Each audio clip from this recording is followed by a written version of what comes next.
So yeah, I'll be taking Ian down, taking him to the woodshed. This is a little awkward. I think you're supposed to be the gentleman and let the guest say that they're gonna win here. Everybody there, Ian. It's a pretty. Oh, Oh wait, dude, this is a family show. dude, I was gonna show this to my wife, This but clearly I can't now. Kick off to the game now. Darin and Johnny here, wow. Talking NFL, no doubt. Breakdowns and the standout. Big plays and the touchdowns. Huddled in the background. Each week we break it down. Our podcast is the town. All right, here we go. We are in week 3. Big matchups, week 2. A lot of things happening. Just first off, we're definitely going to talk about it. Phillip and Austin. That was a game that was decided less than a point, both by the top scorers. Austin's now lost 2, having the second and fourth top score of the entire group. So we'll talk about that. But what I want to cover first is the kind of weekly report. Then we'll jump into some of these look backs on week 2. So starting out, we have him himself. We want to make a big warm welcome to Ian. Me and my homies, even though he's not a homie this year. That was last year. He's such a winner. I had to stay with the same team name. So, yeah. All right. Well, it's working for you. So, best manager. Did you get best manager? Yeah. Last week? 2 weeks in a row. It's a little easier to get best manager when your bench sucks though, and everyone just goes over on the bench. That's true. You didn't miss many opportunities there. Yeah. Oh, Yeah. perfect possible lineup. Yeah, but you also had the most. Did you have the most? Not points this week. I was third this week. Not this week. But okay. Last week I did. Austin, super tough loss. Is second in scoring and still loses. Ian, do you feel like you have any bench? No. I'm looking at it right now. You have a quarterback. Wow, Yeah. 0-0. So 0, 3 points. 3 I had a points, good bit of people 0, out 0. this week. Yeah, you have no bench. I think Baker's was a really good pickup, but like Kenyon Allen, I think he's going to be good. Lazard, based on, I'm not sure if you guys saw this, but like what Aaron Rodgers was just roasting Lazard after week 1 in his press conference. Really? Oh. And then he literally, he was like talking about how Lazard couldn't catch a pass. And he's like, I come back from my Achilles injury, this big comeback, and I come back and no one can even catch the ball. And it was just like, so I think, oh wow, I think Rodgers might have been trying to make a point last week. I don't know, but he hardly threw him the ball. And Dortch was probably a terrible pickup, and then Addison maybe the same. But Dortch was on the top of the waiver wire though. Yeah. A lot of people were speculating. Like I took a hard look at him. I'm glad I didn't go with him though for that reason. But okay, so we'll dig into that on your matchups. Let's look at worst manager. Is it really second week in a row? We got to double check that here. Wow. Yeah. He put it in the group chat. Yeah. I think he was the worst in scoring. But so and who is last who is week? It was Teenage Ninja Worst Portal, manager? so it was actually Tyler. So yeah, so. Yeah, no, this week it's the same. It was actually Traco. It was Traco. Yeah, and Traco. Lone Star. Yeah. You're looking. You got to scroll down all the way to the bottom. Yeah, Traco. Oh, 125 Traco, points. So, so it's not like he blanked or whatever. But yeah, he would have beat you though if he had started. If he would have gone perfect, which is hard to do, he would have had 152. Yeah, 152 possible. It would have been insane. Yeah, so he picked up Rashid Shaheed, which I also took a hard look at, who scored 20 points on the bench. You couldn't really anticipate that. I mean, he did score 16 points last week, so that's he's starting to establish a really healthy trend line. And then he had Romeo Dobbs.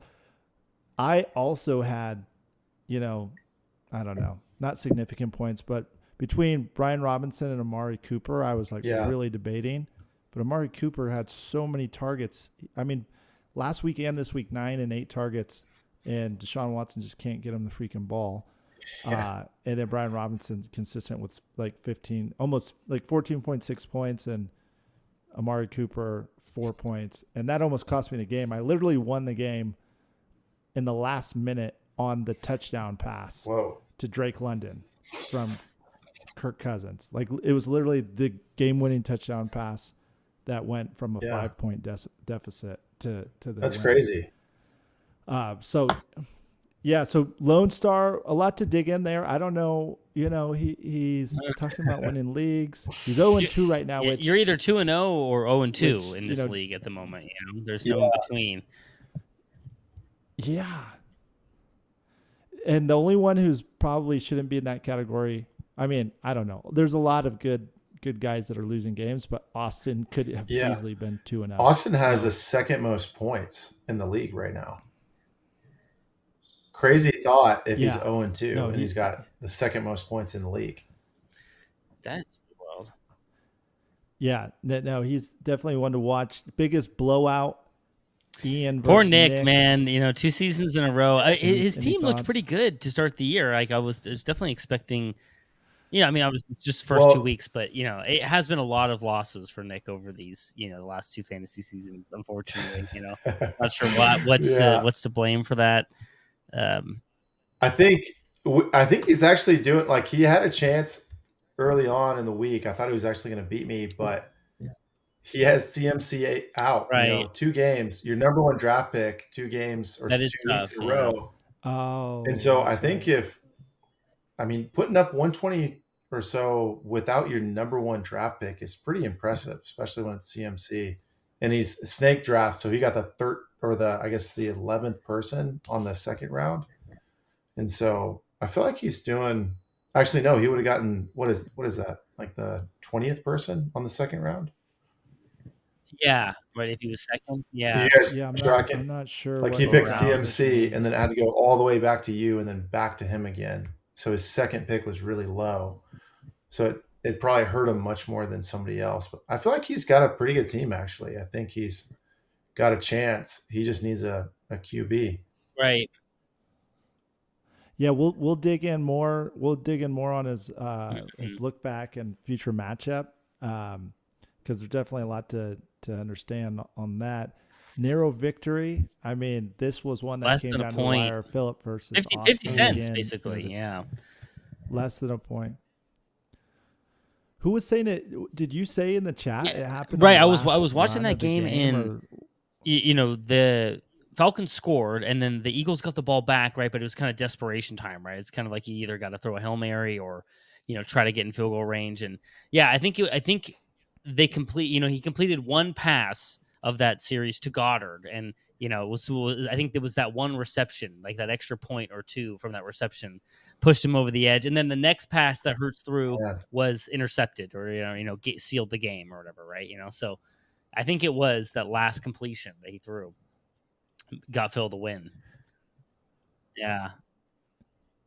Yeah, that's. I mean, great on Phil's part. New guy coming in, he's got 2 wins. I think he was saying it's giving him gray hairs. Mm-hmm. So I'm glad to hear his head's in the game. And highest score of the week, Phillip. Lowest score of the week, Tyler. And then overachiever, Austin, overachieved by 23%. So a lot of action happening. Trend lines are starting to be set. We're starting to see, separate the wheat from the chaff. Hey, Phil and Josh over here are out to make you guys look terrible after the middle of the pack comment. That's true. Yeah, maybe a little underestimated on my part. They're both rolling with a chip on their shoulder. Which is good. Prove us wrong. The only thing is it is a long season. Like, if CMC was healthy, we wouldn't see Nick down there probably. Austin, for these guys, twice. I hope they continue to do well. So yeah. Yep. And Josh is always a guy that, he's under the radar, but he finished performed. third last year. He's a sleeper. I know, and I don't know what it is. I don't know what it is. I think he has Tyreek Hill, but Worthy. I mean, these guys though didn't do much for him this week, and he still pulled off a win. But he did face Tyler. But okay, so speaking of that, why don't we hop into some matchups here? I got it pulled up here, Darin, on the pull some up. 100% mine. Let's see. What do you want to do? Okay. Let's do. While you're pulling that up, I think Josh is actually putting a couple $1,000s a week into research papers for fantasy. He said he bought a Bloomberg terminal. Yeah, I'm sure he is. Research. I'm sure it's Johnny. Can you X out of that cookies? All right. Let's start with the Tyler Josh matchup here. I guess it was the lowest scoring on the week.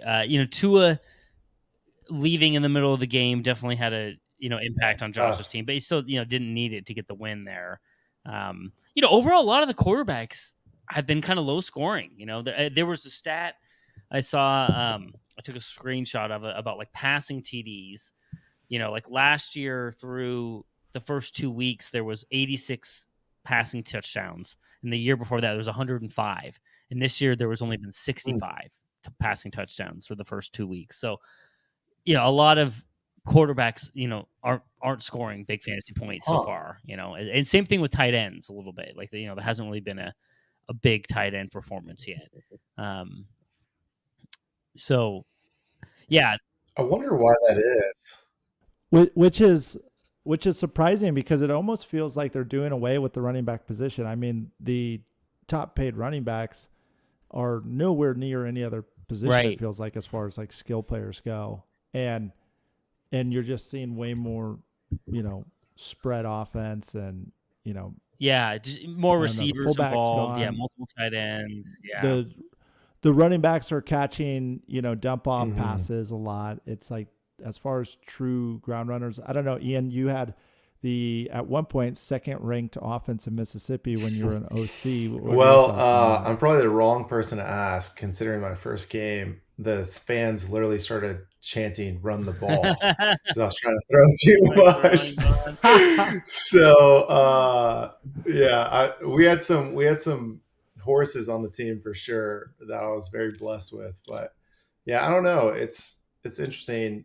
I think it's definitely a throw heavy offense with a running, quarterback is kind of the way the game shifted. You see most quarterbacks that have the ability to at least get a little scamper. Right. So it'll be interesting to see what happens. Yeah. Yeah. It need to be mobile. But yeah, I mean, so I guess technically Josh lost 2 players for next week. He lost, Tua for the foreseeable future, and then Pacheco is going to be out. It sounds like he might even go on IR at this point. But be out 6 weeks. Tua could come back. Tua could come back though because they almost had a sort of bye week. I mean, obviously Tua has had multiple concussions. This is becoming a problem for his ability to pass the protocol, I'm sure. But it's a 10-day window because they played Thursday night and Sunday night. So there's a chance he comes back. I don't know. What it says. Oh wow. Analysis. As a result, Tua will miss at least. Right. I thought there would be some type of length of time they'd hold him out. So, yeah, I mean, who's his backup? Okay. I guess Josh has got. So he actually picked up Jaden Daniels. I was looking at getting him off the waiver, and Josh picked him up. I think that's a great pickup. Unfortunately, he's a rookie, though, so he's going to have the ups and downs. I'm sure Josh will probably have to look at another QB as well coming off the waivers. But good pickup, nonetheless. Yeah, it's a good pickup. I was looking at Daniels is in the top 10 for quarterback rankings. I was looking at if you look at the top 10 for quarterback rankings, it's not the people you would expect to be up there. I mean, there's Allen up there, but not Burrow or Mahomes, or even like Trevor Lawrence or, some it's like Geno Smith and Baker Mayfield, and then our boy here, Jaden Daniels. So yeah, that's a good pickup. But yeah, anyway, so let's see. I guess he's got Montgomery as the flex running back, which is kind of interesting. Like he's probably more of a number 1 running back, but as long as he's starting, that's what's important. He had a good performance. Not much from Worthy this week, but Brock Bowers was really good. Brock Bowers, man, he's a freak coming out of Georgia. Yeah, like he slipped through the draft. I don't know how he went so late. Josh got a great steal of a deal with him. I think that's why Josh is a bit of a sleeper because he's got a bunch of ballers. I mean, outside of Tyreek Hill, they're all really, producers, but they're under the radar. They're not like, the face of the franchise or anything. But I know we talked about it last time with Tyreek Hill. I mean, I finally saw like the body cam footage, and I can't believe that. Like the guy is like pulling him by his neck out of the car. And then at one point he's like detained in handcuffs, and the guy swings around his neck. What? They did, but the I don't know if you guys saw that. They're like, get on the ground. I did. Yeah. So he's standing there, with cuffed, and then they're like, get on the ground. He's like, oh, I had knee surgery. And then this cop comes like swinging around and like grabs his neck and like pulls him to the ground. You got to take a look. Maybe I'll post it on here, but I just had to put that out there. That was wild. I couldn't believe that. That's like, they've been in Vice too long out in Miami. It's like, this ain't Miami Vice, bro. Like this guy is like the face of the franchise, a block from the stadium in a blacked out McLaren. I wonder who it could be. Like all his teammates. Not like, I mean, Tyreek Hill is a very easy to spot person. Think so. He's been like the face of the NFL for a while. And then, I'm not sure if you guys saw this or not, but like Scotty Scheffler, golfer, same thing happened to him earlier this year. Yeah. So I don't know what these guys are thinking. It's like, hey, they're going into the stadium or wherever they're going to go play. Don't arrest them. It's not a good look. In the city that you're playing, it's like it wasn't they like probably maybe if it's a road game, it's like you might get some attention because like screw that guy, but it's a home game, not worth it. It's like the Netflix series Cocaine Cowboys came out, and these cops are just like getting fired up, like not in this city, no more. I know some teams. Well, I guess probably not when you're home. I guess But when that's the nice thing, when you're on the road, you're always taking the bus, right? It's like they're busing you to the game in the morning. Yeah. But a home game, it's like you got to, just be there 10 a.m. or something, right? Even if you're out partying, hitting the strip club till 9 a.m. the night before or something. Man. Johnny. Johnny, this is a kid show. Hey, speaking of which, you just got to be present. Anyways, let's talk about Tyler's team here, because he did lose. Right. Last point on Tyreek Hill, because you kind of took it there, Johnny. Did you guys see the top comments on Tyreek Hill's video? What, the fact that he has he's averaging a kid for every he was on the top comment was that he was like laying on the concrete, and they're like, I bet that concrete, or I bet the pavement's expecting now. And it's just like so sad. Oh my gosh. Like 9 months from now, there's going to be a baby. Jeez. Yeah. Well, yeah, let's buzz through. Let's do 60 seconds on Tyler, and then there's no way we're getting through at this pace. Darin, keep us on target, man. So let's see, Mahomes. Where's the projections on here? I was looking for the projection, but I'm not seeing it. They take that away now that it's on your phone. So. But I mean, obviously Mahomes, he's typically targeting 22 points or 24 points, for the game. Let's see. Here's what we want to ask ourselves. Did Tyler underperform, and does he have a team that's been underperforming, or is he just bad? So and does he just have so a bad Mahomes squad? is projected for 22. Yeah. Sorry, Tyler. You're not bad. We just want to know, can your team get the job done as is, and are they underperforming? Or do you really need to just start making some bold? All right, so here's what I'm seeing. So Mahomes underperformed by 10 points, and then so did Diggs by 7 points, Laporta by about 10 points, Kyle Pitts. He only had 5. He was supposed to have 10. He did get 17 points from the kicker, which is kind of rare. And the defense was projected to be really high. So I don't know. I think he probably had a pullback game on some of these players, had like a pullback game and just didn't perform very well. But also the ceiling might not be that high, and it looks like on the bench, the only person he missed out on was Jameson Williams on Detroit here. But didn't miss out on that many points. So it could be a long season for Tyler potentially, it's not like his team's super is a big miss, but it also doesn't have that many home run hitters, sort of. And and Mahomes is the quarterback. Even the last 2 seasons, he has not been a huge fantasy scorer or even just a top 10 offensive QB. He might win a lot, right? But in terms of touchdown passes and yardage, it hasn't been there the last 2 seasons. So last one, Austin, and let's do the nail biter here. Austin, Phil. Yeah. So Ian, I mean, Phil's your buddy. Let's hear the breakdown. Phil is not someone you want to mess with. That's for sure. Quick, I'll be really brief. Freshman year, Phil, it was his first year playing football. He's playing tight end, and he had dropped a couple passes. I don't know why, but just in practice. He was our go-to guy. And Dennis McAllister, the head coach back then, gave him a hard time. And I mean, it just lit a fire in him, and he was going to be unstoppable. He would force me to stay after practice to throw to him. And anyways, I think you guys lit a fire into Phil. He's going to die. Like, we're going to win this league, man. Yeah. So because we called him out, he's like putting in. Yeah, I mean, you got to think Phil's he's an engineer by trade. And so he wants to figure stuff out, but then he's also a competitor. So you call him out, he's gonna put in the work, I think. So this should be fun to watch. Yeah. Tough loss for Austin overall. Yeah, that is a really tough loss. Second highest scorer and getting the loss, but yeah, Phil's team looks really formidable. I mean, Burrow's kind of been average to start the season, but 17 points is decent.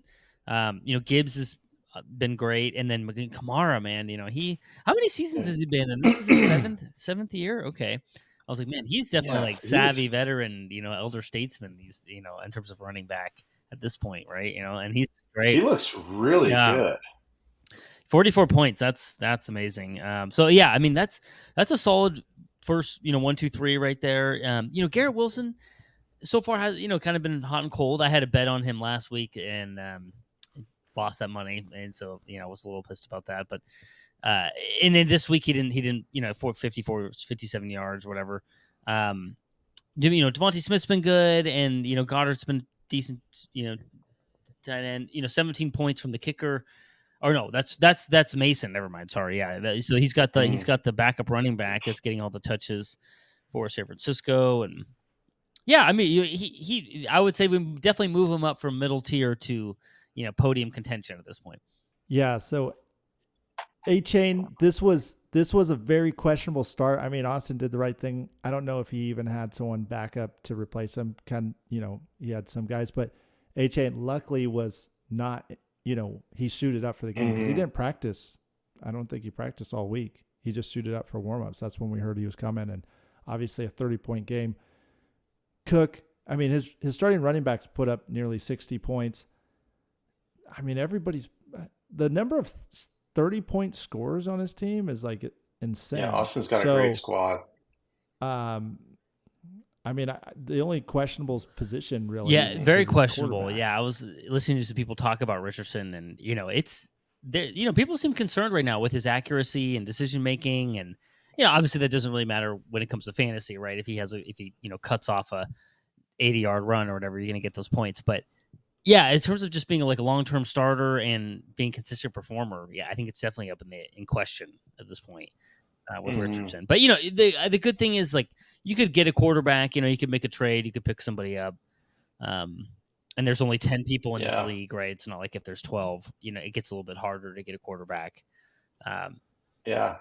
You would think after Austin's emotional roller coaster with Jamar Chase last year, he wouldn't have drafted him as well. But he was just sucker for Jamar Chase, and he went double down on him this year, and it's kind of the same thing. He's on the trade block again.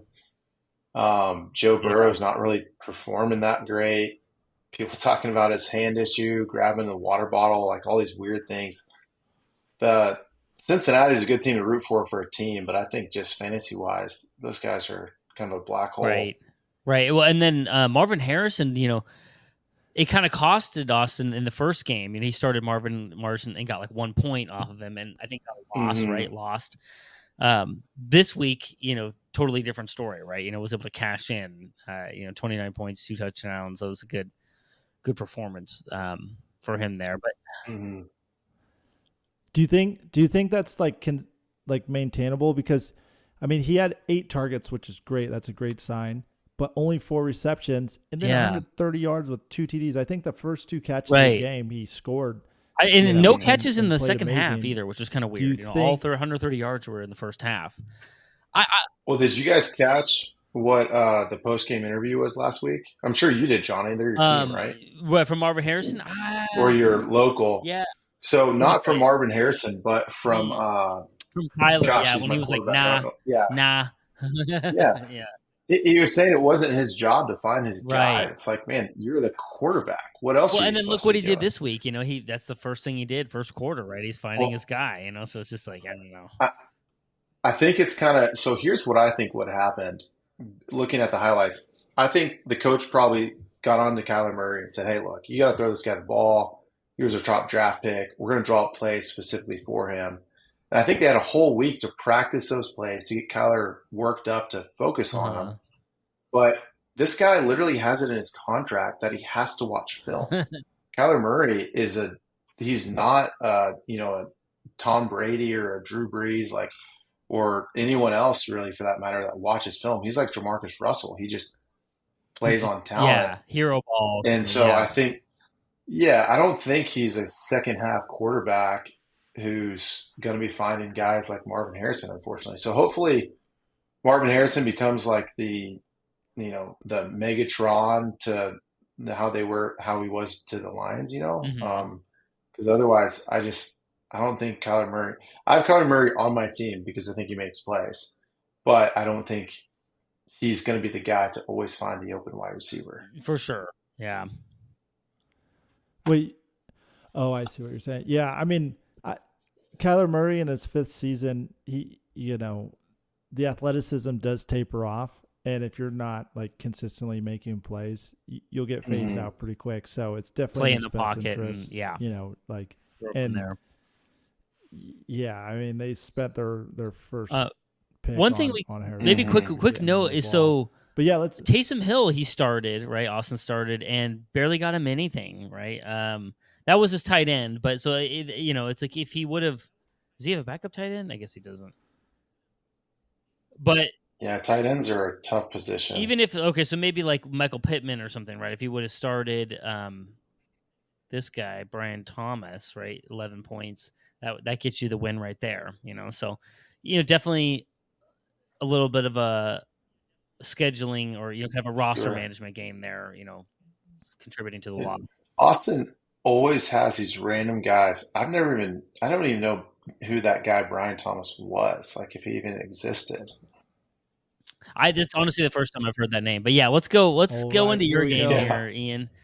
Man, McGinnis brothers at the very top of the standings there. I see number 1 and 2. Looks like a little collusion. I don't know if that's by accident, but hey, the thing is, if you pay enough money to the commissioner preseason, you get the wins, Johnny. All right, we're gonna have to find a way to speed this up because we're already. All right, we're making let's speed it up. Let's speed it up at this phase. Kyler went off. He wasn't supposed to. I was a little bit worried about Bijan and Barkley. I got lucky for Nick. I'm very unfortunate. Stafford should have had a great game and just totally dropped the ball. Ramondre has been a good pickup for him with New England. Scroll down, Devontae obviously went off. That was pretty expected.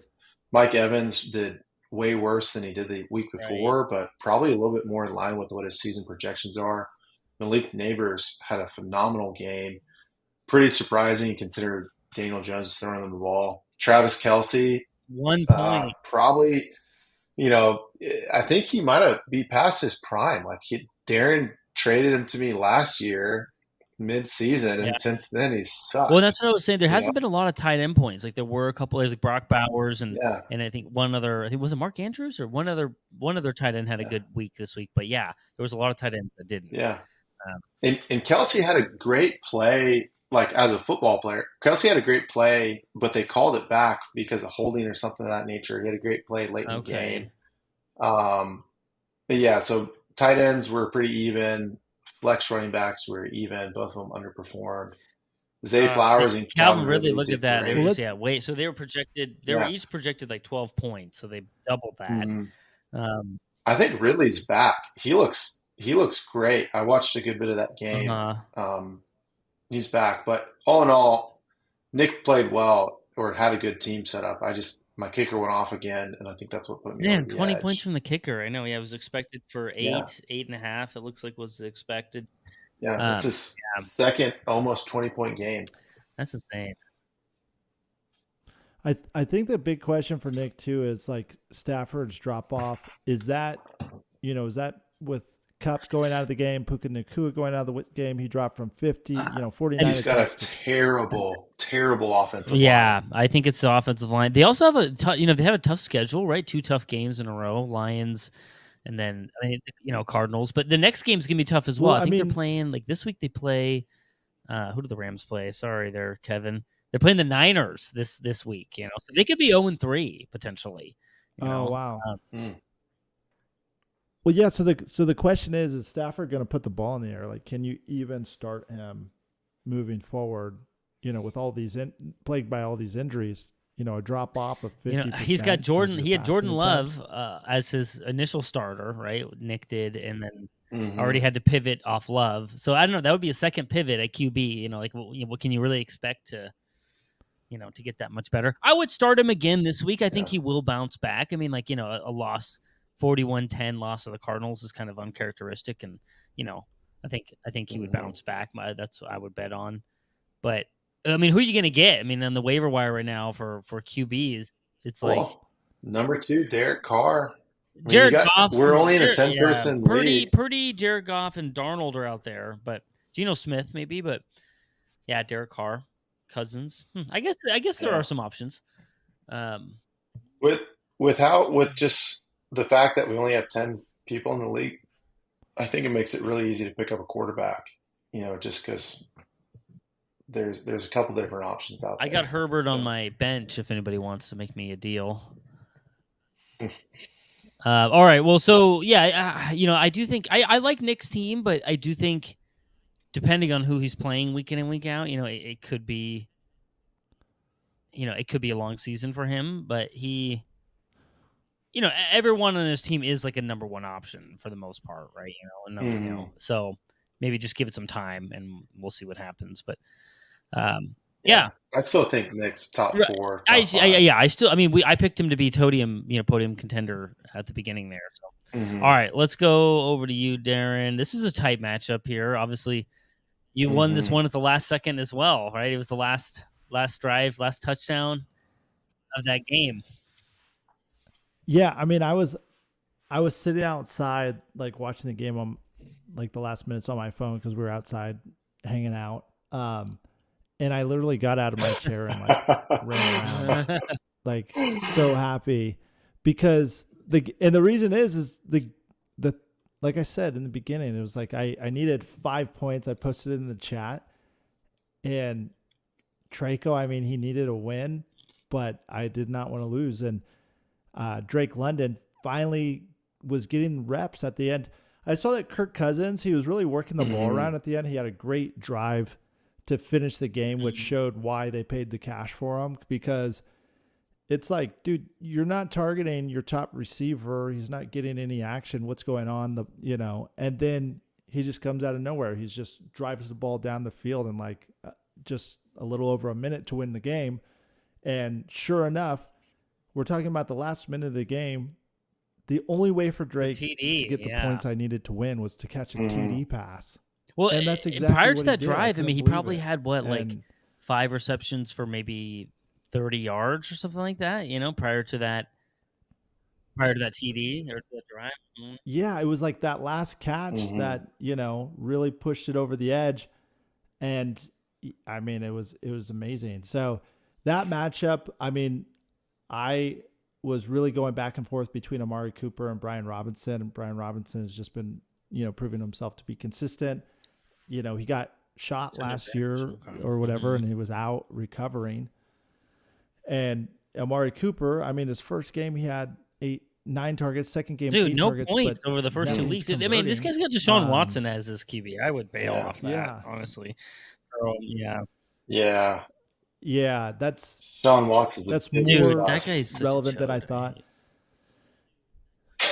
The other one is just Isaiah Likely versus Mark Andrews. It was a really tough call, and my fear became reality when he dropped from 12 targets to 3. Yeah. And Gave it up just- so much of your Right, thought. and then what happened to Mark? Oh, no, Mark Andrews only had 9. Okay, I was gonna say Yeah. which 9 points at tight end is so far this is year, pretty yeah. decent. Like I'll take a consistent 9 points. You know, I'm tight sure ends, they you- got to go back You just to don't him. want him to They lose got to the go game. back to him at some point. Like, I do think there's probably a little bit of a, I know. seesaw approach. Mark Andrews coming into the season. He's been a little injured. He's Yeah. veteran, probably not practicing a whole bunch.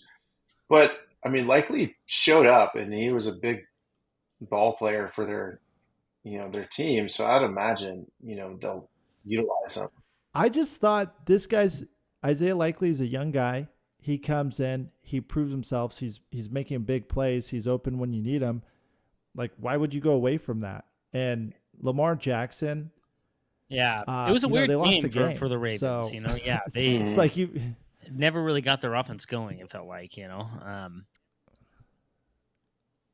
I don't know what's going on the play-to-play footage, but what I saw of Likely is he's getting separation. I'm sure, Las Vegas came in with a game plan to really shut him down, so that maybe gives Andrews a little more space. But they've been running like 2 tight end sets.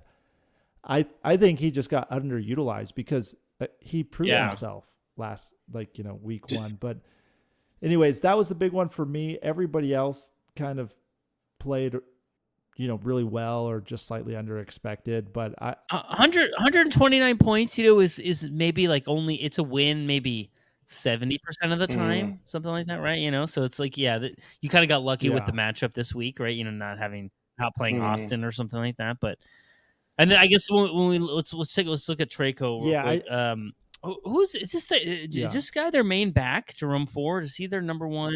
No.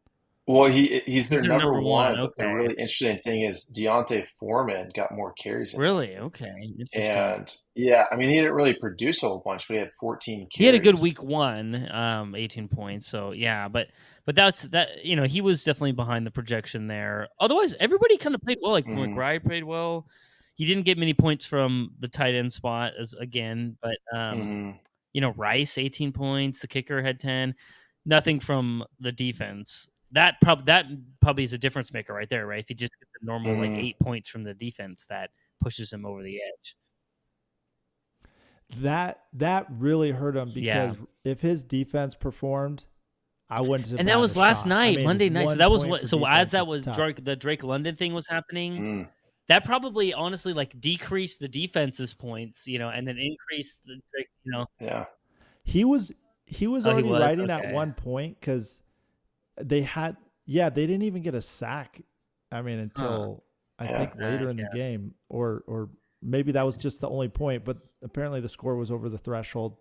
I really respect the Rashee Rice pickup, though. I think that was really strong by him, and I mean that's a lot of receivers for the Chiefs that are putting up points. You have Xavier, you have Rashee Rice, and I mean. Mahomes is dishing the ball around. So in another day, Jerome Ford, I think last week he put up big points. He did like 18 points or something. And then Jonathan Taylor, great game. So what are we thinking for him? Does Schultz really kind of underperformed his defense? Yeah, otherwise a pretty good game. 125 points. Stroud, I mean that could get you a win. Other times. Yeah. He could have been at 140, I think, most games. And I think him and Austin are kind of guys that, when everything hits, they're going to be strong contenders. I think there's some folks that are, I don't know who's winning games that shouldn't be, I guess. One thing I was going to say, Darin, about your team that's really interesting. So Breece Hall had a great game. Did you see what their backup did? He did like 19 points. He had two rushing touchdowns. Yeah. Oh, no. I don't know why. So he's still in touchdown. He put 19 points. Was it Braylon Allen? Yeah, Braylon Allen. So one touchdown, I guess. Yeah, so I mean, he might be waiver wire pickup for somebody.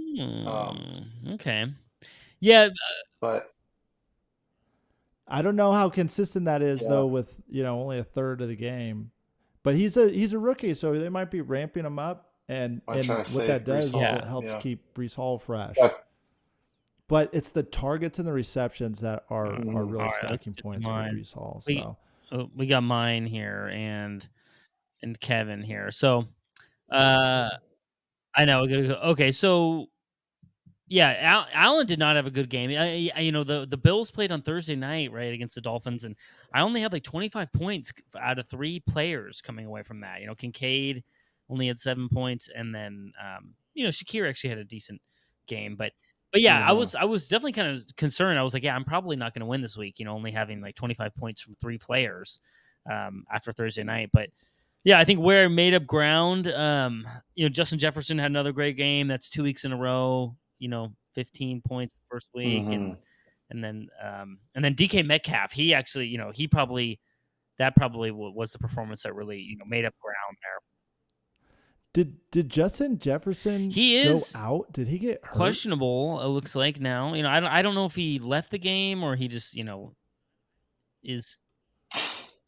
Johnny, you might want to figure that out. That's a question. Yeah, I'll watch it. I'll watch it. If he says. Oh yeah, out, but. No, I see it here. It says feeling pretty good after injury. Considered. I think he rolled his ankle and went out. He did leave the game. Okay. Gotcha. Minor. I think that's what happened. Because there was some Vikings guys that were getting looked at. Man, Kevin had a tough go. He had a lot of injuries. Yeah. And then. Well, I thought he was going to win this one. Honestly, I had a feeling he was going to win this one, but then definitely. Who was it? Leggett getting nothing, right? No catches at all. Which I don't know if you really should have started him anyways. Is he really a starter? A rookie receiver on the Panthers, like the worst offense in the league. That's.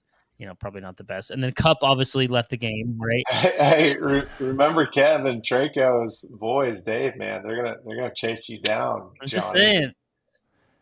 He was probably getting some like inside info, like this dude's like a hot. He's shot on the Panthers. He's gonna get a bunch of targets. But the reality is, and last week it was 7, and this week 0. So I'm sure he'll swap that out because he does have. Was that who he's gonna? Yeah. What? On the bench. He would have to like shift things around though. He's getting light. Right. Yeah. So he was probably going to start Brown, right? I'm sure. Brown. Sorry, why am I'm skipping on his first name for some reason? AJ was probably in the starting lineup, but then he probably took him out when he saw he was out or whatever, right? So so maybe that's why Leggett got in there. I guess probably was because took AJ's spot. Last second. But then again, if he would have started Eckler, that might have made up. He would have gotten within 5 points, I guess, at that point. But and I know Kev obviously cares too, but like he's working on Sundays when all of us are doing our drafts. That's true. Our he's got to set the lineup like 2 days before. That's even more. I don't buy it. That's even more reason to be dialed. Like Kev's clearing his throat for the Our Father in Heaven pregame prayer. Yeah. No, he's close to the pulse. He's like seeing game film. He's hearing those sideline talks. Like the problem is I had texted him. I said, hey, after Cooper Kupp got injured and just seeing how he was feeling about it, and he was just like, my season's cooked. Like AJ Brown and Kupp going down.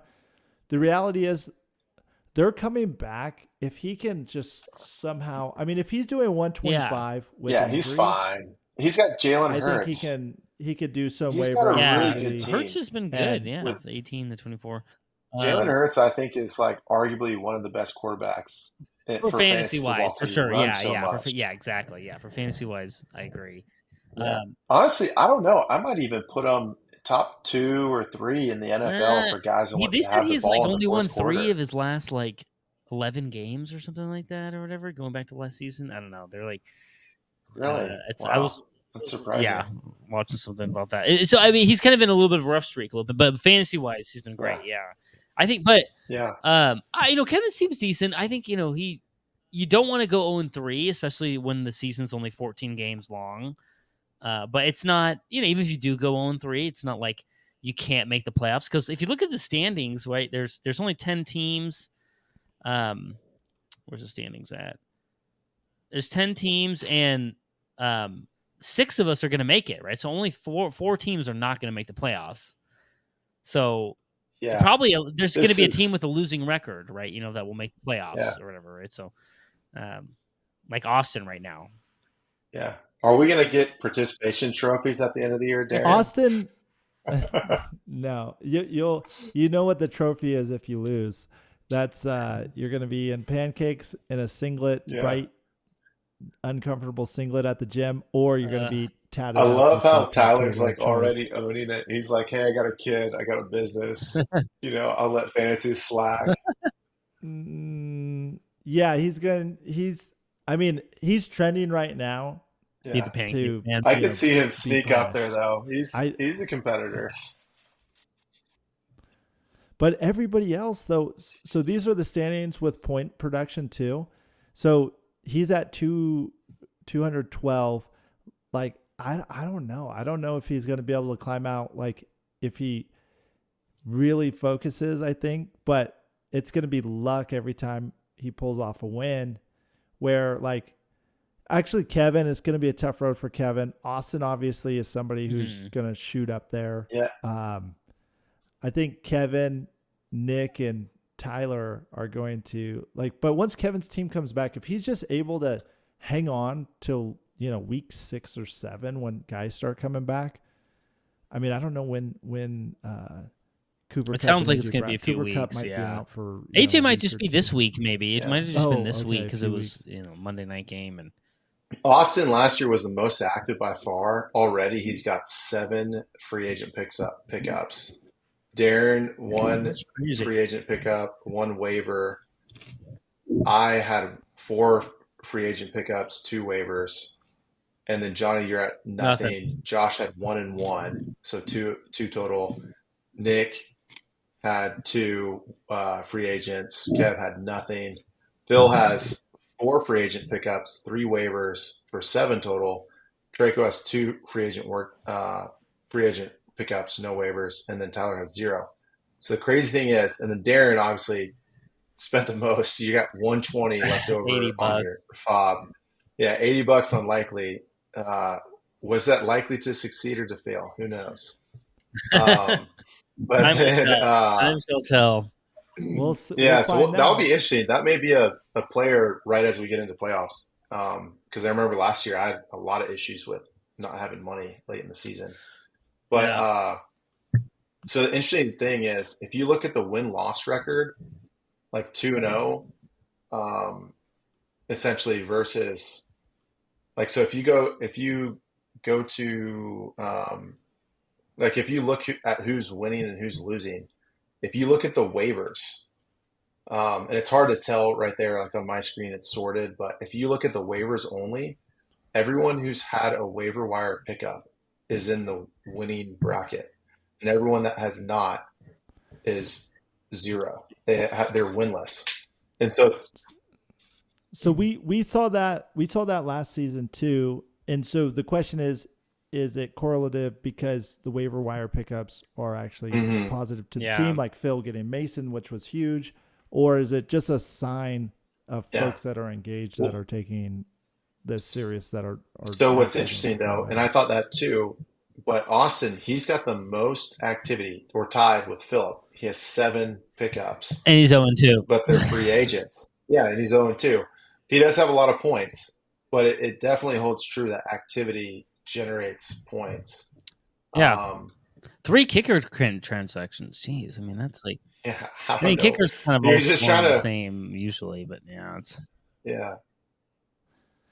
If you're just trying to swap out, so that's like one strategy. It's like one strategy is you pick up a solid kicker and you stick with them for the season, and you always know you have somebody, but they tend to be pretty inconsistent. So grabbing kickers is not a bad call, where it's just like, you just grab whoever's going to do or who they're best playing pack, that week. Yeah. For that week. Yeah. Yeah. Well, no, that's a good note. That's a good note. We'll have to keep track of that. I mean, It's good to see everybody getting involved. Now we got to buzz through some of these matchups. We're going to take, we'll just pull up I might just pull up my screen here. You do it. Right. Come you on, drive keep this time.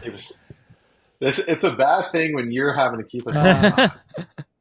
Well, you Let's start see recording here. this early or whatever, right? So, yeah. So we'll go through it. Let's go bottom up. So this is week 3 matchup. We've got Josh versus Philip, and right now Philip's favored. What's your call?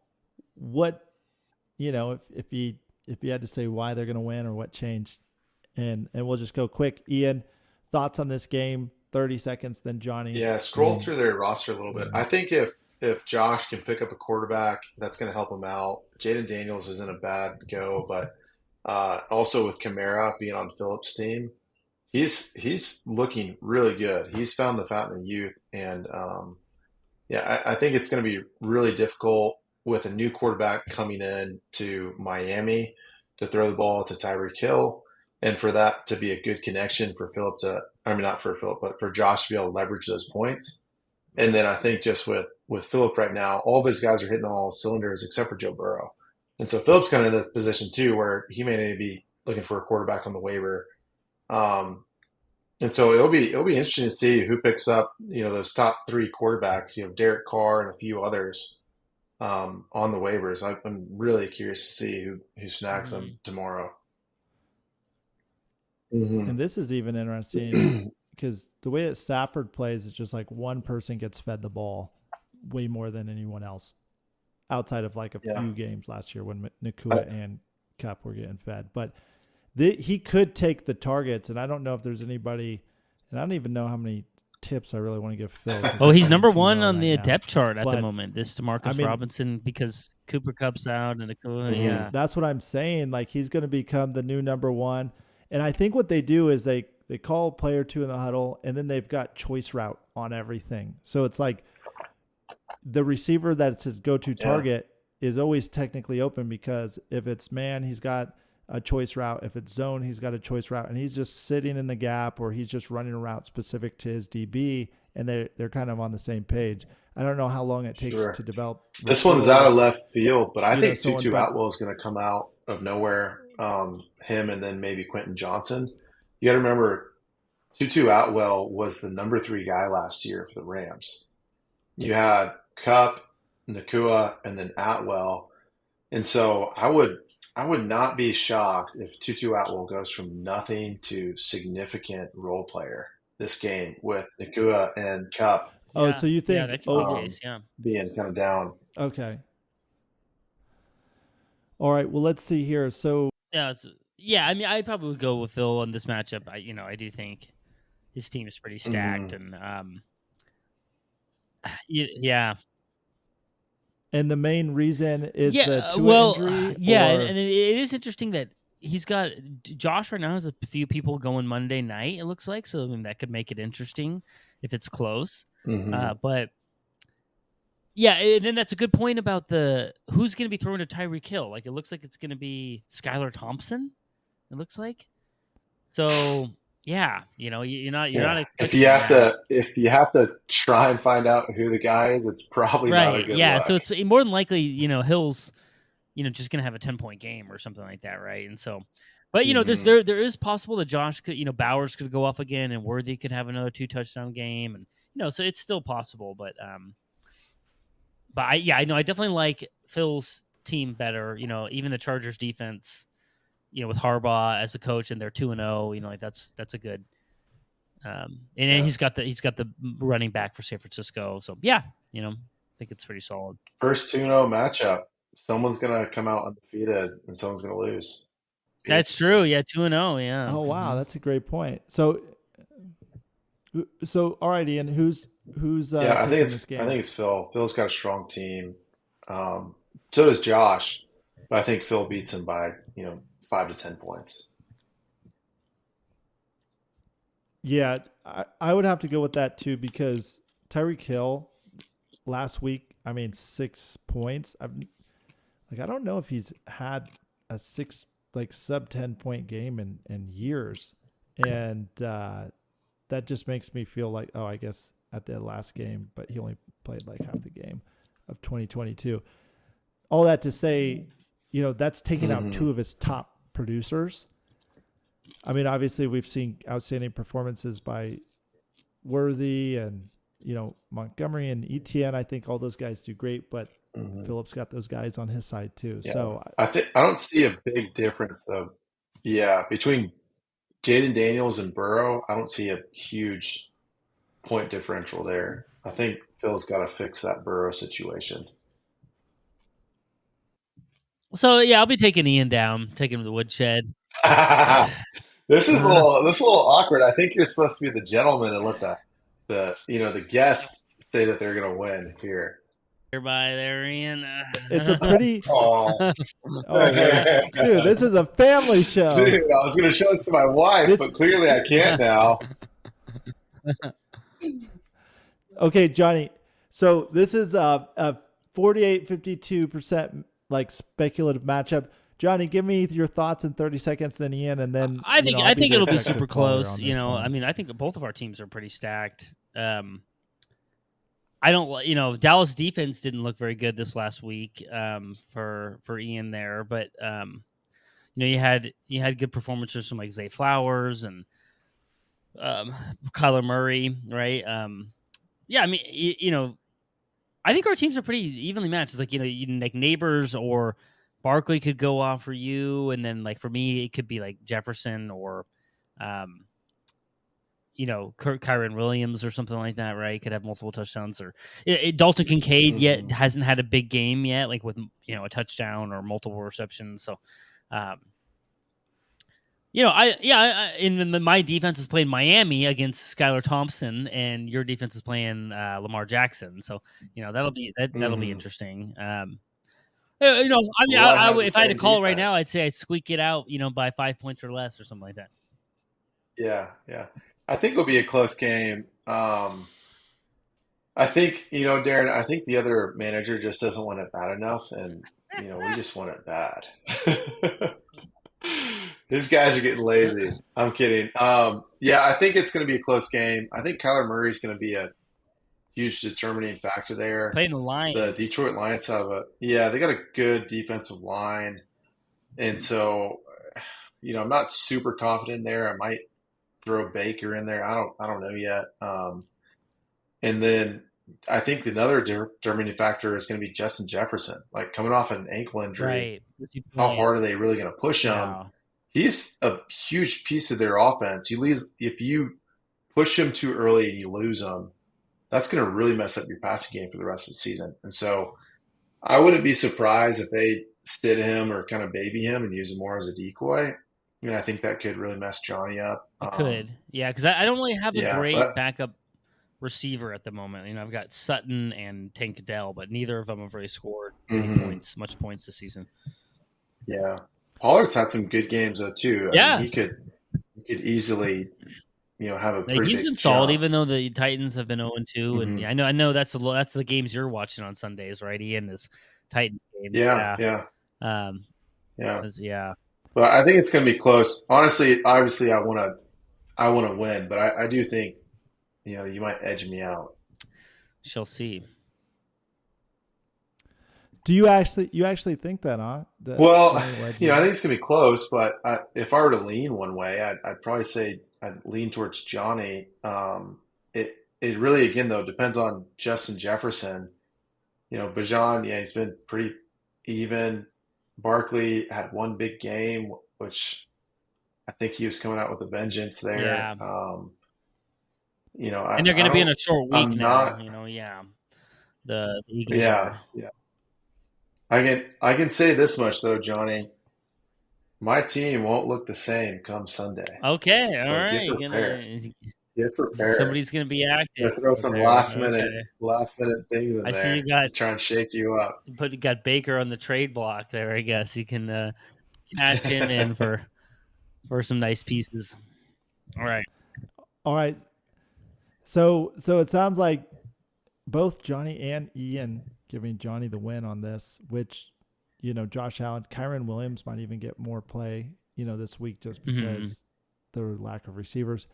Justin Jefferson's, I think, the big question mark.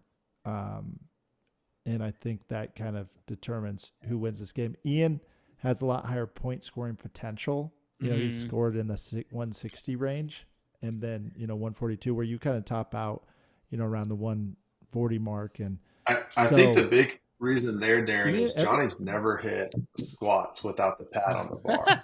And you just can't reach your potential if you put that little pad on the bar, Wait, put the pad on or take it off? No, you take it off. Take it off, Johnny.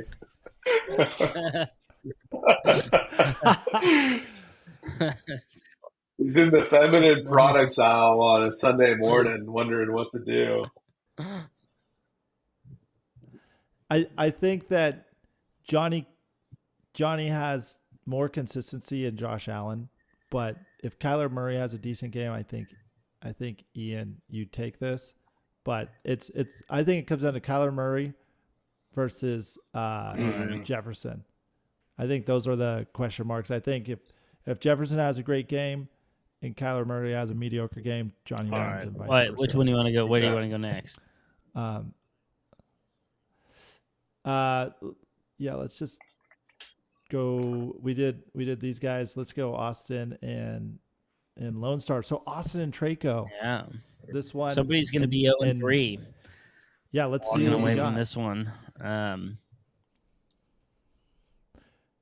These are a lot of the matchups of like 2-0s and versus 2-0s, 0-2s versus 0-2. So somebody's walking away with a victory. I know who I think, but Johnny, Ian, let's hear it. I mean, you got to go with Austin on this one just because he's scored so many points, and he came super close this last week. If he played Traco this week, he would have won by a mile or whatever, right? So it's, I think, and his team looks pretty good. His A-Chain, they're probably going to lean on him even more with Tua out, right? Cook obviously had a great game, and he's going to have to come up with a new tight end because Taysom Hill looks like he's going to miss the game, or even if he does play, probably won't be like a huge factor. So needs to swap a tight end. But yeah, I'm probably going to go with Austin on this one. Nothing that I dislike about Traco's team. It's Austin scored so many points so far. Any thoughts for Traco? I mean, he's 0-2. He's got a really tough matchup this game. Even though Austin's 0-2, we all know that Austin is playing really well. So any thoughts or tips for Lone Star, who's a veteran? I mean, is he worried about this season? He lost Kenneth Walker. I mean, that was probably his starting running back. He's out. T. Higgins is probably another starter for him, is out with injury. So do you hold on to those guys, right, and wait for them to come back, or do you maybe just bail and then try to get them back, when they're available or whatever, right? That's a question he can ask himself. And also, he's got this secret weapon right here. I mean, he's definitely able to put up some points. What I think is interesting, and just to kind of go back at last year's season, Josh started, I think, like 0-4 or something along those lines. And he finished third in the season. And it's because he had similar issues. And so I don't really see Traco's team having issues long term. The one thing in regard to this game, Austin just has a really stacked team. Like, he's got A-Chain and Cook, and both those guys can go off. They did it last week.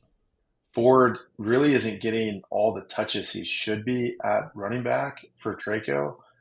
And so it'll be interesting to see just what exactly happens. Jonathan Taylor, though, has the ability to step up. Chicago Bears have been on the field a lot this season on defense. Yeah. And so I would expect to see the Colts go in and run the ball a lot to keep the Bears defense just worn down. And so I wouldn't be surprised if Jonathan Taylor has a 25-point game.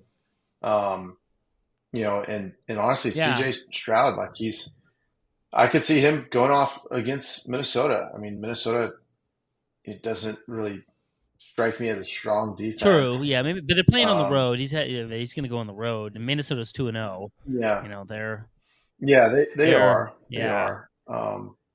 But I think there's a little bit more beyond fantasy football in this matchup, but I do give the win to Austin just because A-Chain and James Cook, like those guys, they're predicted at 15 and 13 points. I just don't see them staying at 15 and 13 points. I think A-Chain's going to end up at 18 to 22, and Cook's probably going to end up at 15 to 18 or so. I think he picks up some extra points there and makes it unreachable unless all of Traco's guys perform. All right, so you're calling Austin Yeah, on I that am. as well. I think Traco's got a great team. Traco will definitely be in the playoffs, but I think Austin's just a really good team. Well, we'll see what he does at QB though. I mean, if he's going to keep Richardson in there starting after the poor performance, or I mean, obviously for week 1, Richardson played well.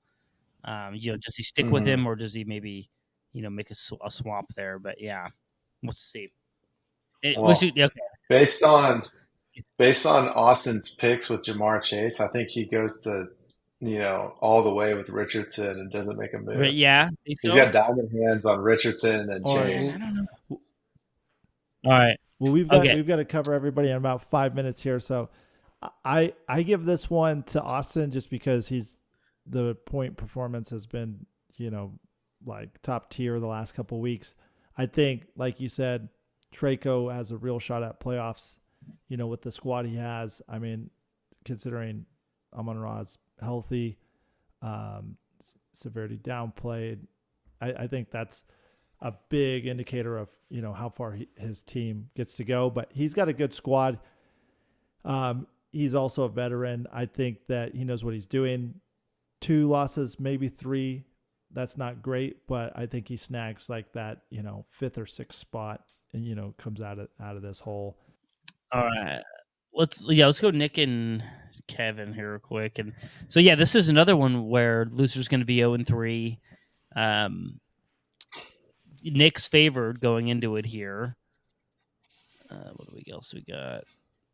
The battle of the wide receivers. And let's hear it, Johnny. Let's hear it in 30 seconds. Let's hear the breakdown and who you think's going to win. I mean, this one looks kind of in lockstep, really. I mean, I don't, I expect it to probably be pretty close. And Matt Stafford only predicted 12 points. Yeah, Kevin might have to figure out a receiver, right? Because he's not going to be able to start Brown, right? Does he stick with Leggett, or does he want to put Eckler in there, or somebody else? And Cup's in it. Cup's in his starting roster. And Kevin might need to switch up his roster a little bit. Like Blake Corum. Like, do you need him on your roster? Like, he's only scored 2 points this season. Does he need to be? Maybe he knows something we don't. I mean, you're harboring this rookie. Maybe in practice he's looking really sharp. And if Williams goes down, then he's the next guy up or whatever, right? Hey, if that's really what's going on, maybe that's a smooth play. Kev, see if you can get me a jersey, man. I want a rookie jersey. Imagine if Cup can't go, right, he's going to have to put Eckler in that spot, and then he's going to have to start Leggett. So, honestly, I don't really love that at that point, so I probably would go with Nick, in my pick. Mm-hmm. I think the big indicator of Kevin's success in this league is how active he is on waivers this week. Like, if he doesn't make any waiver plays this week, I am not sure he's going to be able to, there's no leading indicators of his change in momentum. But if he gets active tonight, I think it's okay, he's trying to get dialed in. He's trying to make moves to get the W. Because of the injuries, obviously Stafford's going to take a hit. I'm hoping Nick can pull a W this week just because he's had a tough 2 seasons. He's the little engine that could, he's just he's pushing, and I think it's going to work out for him sooner or later. But he needs something in the meantime. If he can squeeze out before, if he can go 500 until McCaffrey gets back, then he has a shot at playoffs once McCaffrey's back. Is kind of loosely my opinion. I think Nick takes it just because Kevin's battling some serious injuries just on that front. Yeah. Did you guys I'm going to go with shots? Nick, as well. I'm actually going with Kev. Kev doesn't have a full roster right now. and he's got Cup out. You throw a wide receiver in there, the points are even. Okay. And I think Swift may have a pretty good game this week, and same with Hurts. Yeah. Okay. So go to you, Darin and Tyler. Yeah. Yeah. So look, I guess looking at it up front here. So you got Joe Mixon's questionable going into the week. You might have to potentially replace him. And then Tyler has Deebo Samuel, which I kind of feel like Deebo Samuel's going to miss a game after what I saw. Like he came out of that Yeah, game. he's projected to sit. Yeah, he looked like he was hurting after that tackle. He got like his leg pulled on that. Like on a lower body tackle, and yeah. So I think he's probably going to be out, right? So Tyler's going to have to replace him with somebody, and you're obviously favored by quite a bit in this matchup. By 30 plus points, but Tyler probably hasn't set his final lineup yet. Would definitely probably go with you as my pick. Yeah, that's Deebo's.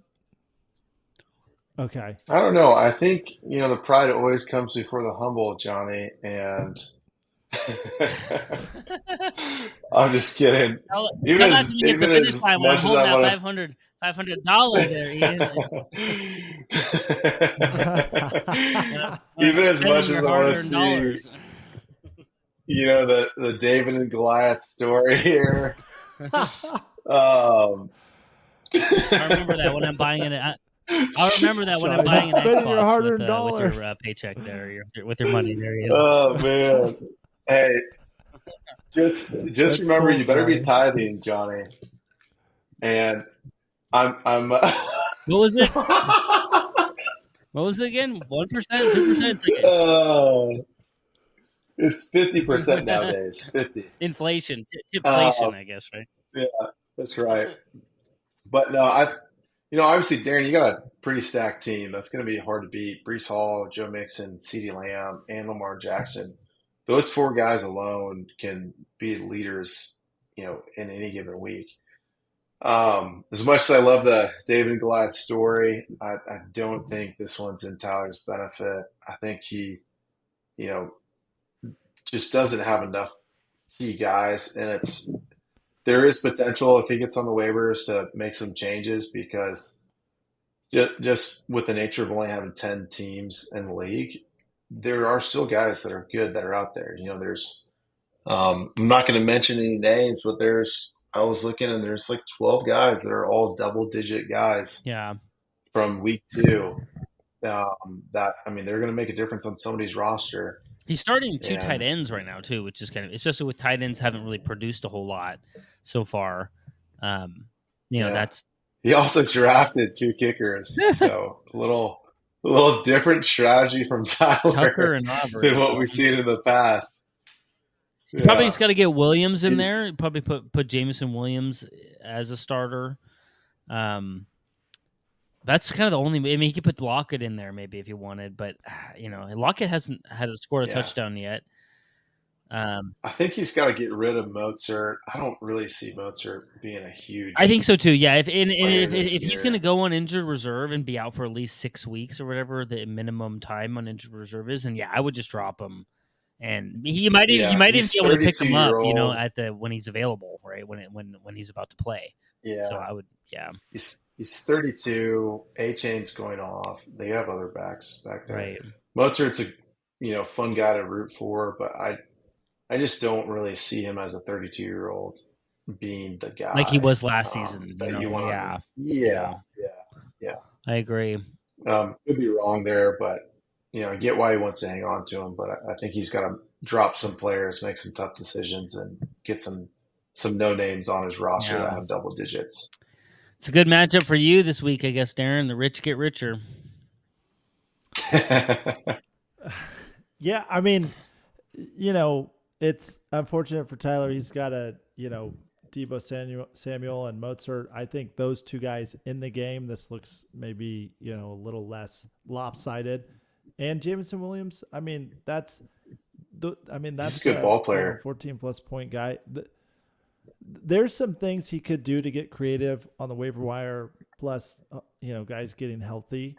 But like you guys said, I've got some pretty legit producers here. It just But the thing about fantasy football, it's literally any given week, things can fluctuate. So it's like, is it a look ahead week? Maybe, probably. But at the same time, you're never safe. You got to set like Mixon. I'm just glad I have, my bench. I've got Robinson on the bench that, I've got 2-digit guys on the bench that I can swap out. So for this week, I'm feeling okay. But I mean, the real question is like, who does he have on the squad that could just put up 30 points and change everything? You get a couple guys doing 20 and then a 130, and then all of a sudden now it's a whole different ball game. The problem for him is he doesn't really have those guys on his roster right now. So he's got to get creative, and week 3, I feel like, is a decent time to kind of see trend lines and see who's kind of surfacing to the top on the waiver wire. So Darin, am I fair in saying that I'm hearing you say that you're not the best, but he's definitely not going to beat you? Yeah, I think that's a fair assumption. I am curious to see how things from back go. in the day. I'm curious to see what's going on here, even just like the schedule in general. Let me see if I can just pull up my schedule. I can't. So yeah, next week after that, I've got Nick, and then I might be getting to counting his chickens over here. Phil. Yeah, so hey, I'm not going to talk. We all know how the podcast goes. It's is Darin going to win the championship podcast? That's the main topic. That's true. Yeah. Week 12,